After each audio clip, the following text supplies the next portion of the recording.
కానీ ఈ రొట్టెలు మాత్రం చూడడం కాదు కదా, ఎన్నిసార్లు ప్రాక్టీస్ చేసినా మంచిగా రావడం నిజంగా కష్టమే అనిపించింది నాకైతే.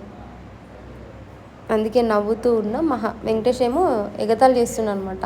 రొట్టెలు అదరగొడతా అని చెప్పినావు కదా, ఇదే నా అదరగొట్టడము, అవి అదిరిపోయి మొత్తం చిరిగిపోతున్నాయని చెప్పేసి మధ్యలంగా ఎగతాళి చేస్తున్నాను అనమాట. అందుకే కామెడీగా నవ్వుతున్నా అండ్ గులుగుతున్నా అనమాట నేను. ఇది సెకండ్ రొట్టె నేను చేసేది. ఇది చాలా చాలా బాగా కొట్టిన, బట్ మాడిపోయింది.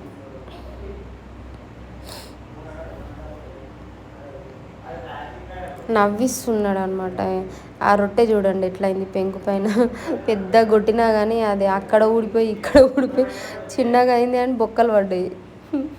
కామెడీ కామెడీ చేసిన రొట్టెలు అయితే ఫైనల్గా.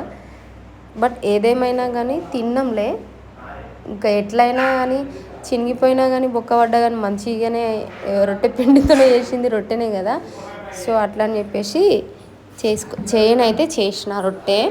ఇది సెకండ్ రొట్టె నేను చేసేది.